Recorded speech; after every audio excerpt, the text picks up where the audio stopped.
좋은 날입니다. 오늘도 말씀 안에 승리하는 하루 되시기를 기도하겠습니다. 오늘 생명의 산 본문은 여호수아 9장 16절부터 27절입니다. 오늘 본문에서는 기브온 주민들이 가나안 사람이라는 것이 밝혀지며 저주를 받고 대를 이어 여호와의 제단을 위해 섬기는 종이 되는 모습이 나옵니다. 이 구절들을 통해 하나님께서 무엇을 말씀하시는지 살펴보도록 하겠습니다. 16절부터 17절입니다. 그들과 조약을 맺은 후 사흘이 지나서야 그들이 이웃에서 자기들 중에 거주하는 자들이라 함을 들으니라. 이스라엘 자손이 행군하여 셋째 날에 그들의 여러 성읍들에 이르렀으니 그들의 성읍들은 기브온과 그비라와 브에롯과 기럇 여아림이라. 이스라엘은 기브온 주민들과 조약을 맺은 지 사흘이 지난 후 기브온과 그비라와 브에롯과 기럇 여아림을 정복하려 할 때 그들이 가나안 족속이라는 것을 깨달았습니다. 여호수아에서는 사흘이라는 시간이 반복되어 나오는데 이 시간은 죽은 자가 새롭게 부활하는 시간을 보여줍니다. 기브온 주민들은 스스로 진리의 종이 되어 조약을 맺으며 옛사람에 대해 죽고 사흘이 되어 비로소 새 사람으로 부활하게 되는 모습을 보여주는 것입니다. 이렇게 새 사람이 된 기브온 주민들의 모습은 대를 이어 여호와의 제단에서 섬기는 영광스러운 모습이었습니다. 18절부터 19절입니다. 그러나 회중 족장들이 이스라엘의 하나님 여호와로 그들에게 맹세했기 때문에 이스라엘 자손이 그들을 치지 못한지라. 그러므로 회중이 다 족장들을 원망하니 모든 족장이 온 회중에게 이르되 우리가 이스라엘의 하나님 여호와로 그들에게 맹세하였은즉 이제 그들을 건드리지 못하리라. 이스라엘의 족장들은 기브온 족속이 가나안 사람이라는 것을 알았지만 그들과 한 맹세 때문에 치지 못했습니다.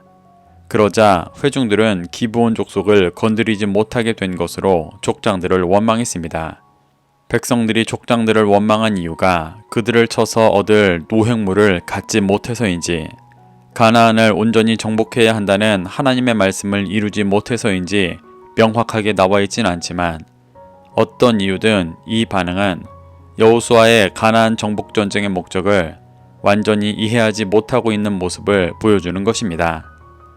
가나안 정복 전쟁의 목적은 가나안 주민을 모두 진멸하고 새로운 나라를 세우는 것이 아니라 그들의 죄를 진멸하고 거룩한 제사장 나라를 세우는 것이었습니다. 이 과정에서 하나님은 가나안 사람들이 라합과 같이 하나님을 믿어 스스로 죄를 진멸하고 거룩한 제사장 나라의 백성으로 돌아오기를 바라셨습니다. 그런데 이것을 온전히 깨닫지 못하고 가나안 사람을 다 죽이고 노획물을 얻어야 한다고 믿고 있는 자들은 이러한 원망을 하고 있는 것입니다. 하지만 가나안 정복의 목적을 이해하고 있는 족장들은 기브온 족속이 거룩한 제사장 나라로 들어오기로 한 맹세를 지켜야 한다고 주장하고 있습니다. 20절부터 21절입니다. 우리가 그들에게 맹세한 맹약으로 말미암아 진노가 우리에게 임할까 하노니 이렇게 행하여 그들을 살리리라 하고 무리에게 이르되 그들을 살리리라 하니 족장들이 그들에게 이른 대로 그들이 온 회중을 위하여 나무를 베며 물을 깃는 자가 되었더라. 족장들은 기브온 족속과 맹세한 맹약을 어겨 하나님의 진노가 임하지 않도록 기브온 족속을 살려야 한다고 말했습니다. 이는 스스로 죄를 진멸하며 진리 안으로 들어온 기브온 족속을 하나님께서 보호하시고 함께 하신다는 것을 보여주는 것입니다. 족장들이 회중을 설득하여 기브온 족속이 이스라엘 가운데 살게 하자 그들은 나무를 베며 물을 깃는 자가 되었습니다. 27절을 보면 나무를 베며 물을 깃는다는 것이 여호와의 제단을 위하여 섬기는 일인 것을 알 수 있습니다. 이는 기브온 족속을 단순한 노예나 하층민만으로 받아들이는 것이 아니라 스스로 죄를 진멸하며 진리 안으로 들어온 이들이 성전에서 레위인들을 도와 제사 드리는 것을 섬기며 하나님의 임재와 은혜 안에 거하게 하겠다는 것입니다. 열방에 진리의 빛을 비춰서 하나님께 돌아오게 하는 제사장 나라의 목적을 명확히 이행하고 있는 것입니다. 22절부터 23절입니다. 여호수아가 그들을 불러다가 말하여 이르되 너희가 우리 가운데 거주하면서 어찌하여 심히 먼 곳에 왔다고 하여 우리를 속였느냐. 그러므로 너희가 저주를 받나니 너희가 대를 이어 종이 되어 다 내 하나님의 집을 위하여 나무를 베며 물을 깃는 자가 되리라 하니 족장들이 회중들을 설득하자 여호수아는 기브온 족속을 불러서 가나안 사람이면서 왜 심히 먼 곳에서 왔다고 속였냐고 물었습니다. 기브온 족속이 먼 곳에서 왔다고 이스라엘을 속인 일은 죄로 가득한 진리의 끝, 땅 끝에서 왔다는 영적인 사실이었지만 이는 분명히 이스라엘을 속인 불의한 일이었습니다. 그렇기 때문에 여호수아는 그들이 저주를 받을 것이라고 말합니다. 그런데 그 저주가 대를 이어 영원한 종이 되어 하나님의 집을 위하여 나무를 베고 물을 깃는 자가 되는 것이었습니다. 이는 분명 제사를 돕고 섬기며 날마다 말씀 앞에 자신을 씻고 거룩해 되어지는 일이었습니다. 영원히 이 일을 섬기는 종이 되기 때문에 저주라고 표현했지만 이것은 엄밀히 말해 구원받는 것이었습니다. 우리도 그리스도의 종된 자들입니다. 죄의 종에서 주님의 종으로 돌아오는 일은 육신의 차원에서 보면 더 이상 이 세상에 속하지 못하는 저주이기 때문에 육신에 속한 자들은 이를 원하지 않습니다. 하지만 이것이 구원이라는 것을 믿는 자들은 이 저주를 받기를 소망하며 스스로 죄를 진멸하고 돌아오는 것입니다. 24절부터 25절입니다. 그들이 여호수아에게 대답하여 이르되 당신의 하나님 여호와께서 그의 종 모세에게 명령하사 이 땅을 다 당신들에게 주고 이 땅의 모든 주민을 당신들 앞에서 멸하라 하신 것이 당신의 종들에게 분명히 들리므로 당신들로 말미암아 우리의 목숨을 잃을까 심히 두려워하여 이같이 하였나이다. 보소서 이제 우리가 당신의 손에 있으니 당신의 의향에 좋고 옳은 대로 우리에게 행하소서 한지라. 기브온 사람들은 자신들이 저주를 받는다는 말을 듣고 믿음의 고백을 했습니다.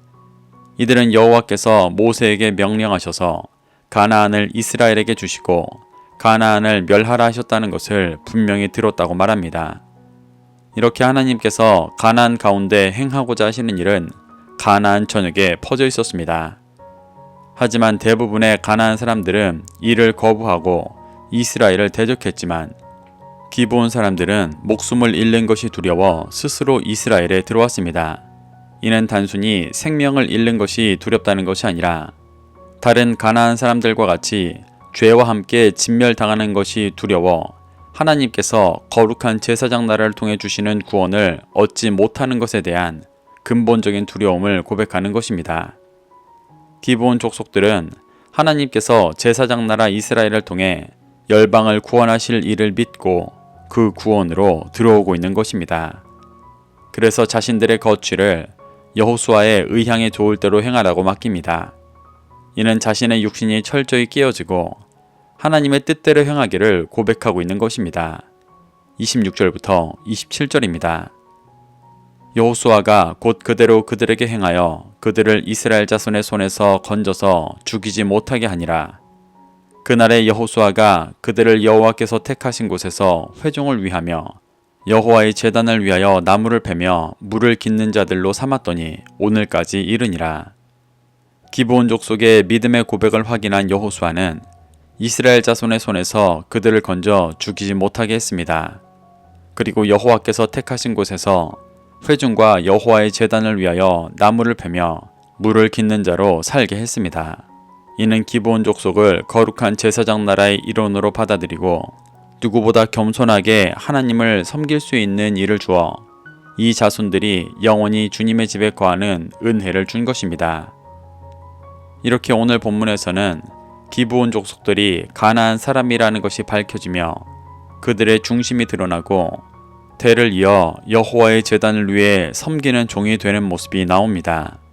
우리는 이 말씀을 통해 교훈받아 이방인임에도 하나님의 은혜로 그리스도인이 된 자로서 기브온 족속과 같이 스스로 자신의 죄악을 진멸하기를 구하는 겸손한 심령이 되기를 소망합니다.